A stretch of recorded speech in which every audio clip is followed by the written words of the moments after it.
Face à des médias sénégalais, ce jeudi 22 février 2024, le président de la République du Sénégal a évoqué sa volonté de fixer une nouvelle date de l'élection de son successeur dans le cadre du dialogue national.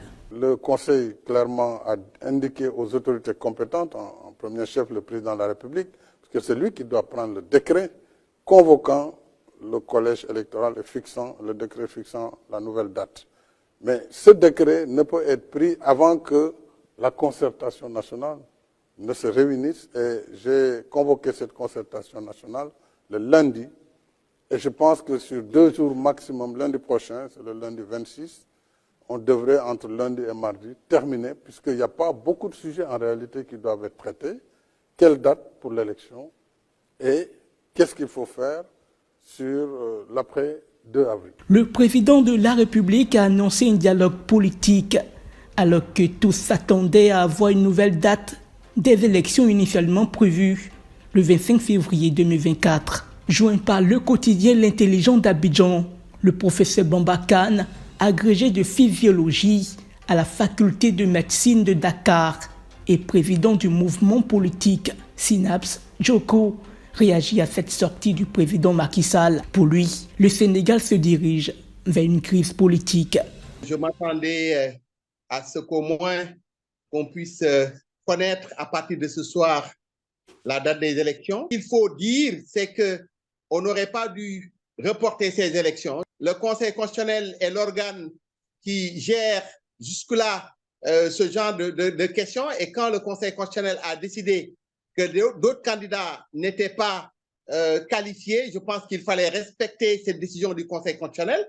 Maintenant qu'on ne l'a pas respectée et qu'on cherche des voies qui, à mon avis, ne sont pas, si vous voulez, légales, c'est là qu'on va complètement basculer dans une crise. Et personnellement, j'attends de voir ce que ce dialogue va donner. Heureusement, c'est un dialogue qui va durer 2 jours selon les dires du président de la République. Et moi, je suis curieux de voir voilà ce que cela nous réserve. Est-ce que les candidats qui disent qu'ils ont le droit de participer et qui n'ont pas été retenus par le Conseil constitutionnel, finalement, vont participer? Et sur quelle base ils vont participer? Si on doit reprendre le processus, est-ce qu'on va reprendre le processus depuis le début?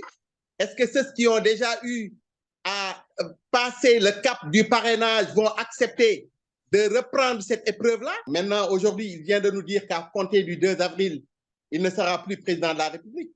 Mais si, entre-temps, l'élection n'a pas donné son verdict et qu'un nouveau président n'est pas élu, mais qui va être président de la République? Saluons néanmoins la volonté du président Macky Sall de pacifier le climat politique. Il ne manque pas de faire des propositions. Fondamentalement, je crois que des délais quand même devraient être réduits. Par exemple, le délai qui devrait exister entre le premier tour et le second tour, à mon avis, devrait être réduit de manière assez significative pour nous permettre au 2 avril d'avoir un nouveau président de la République.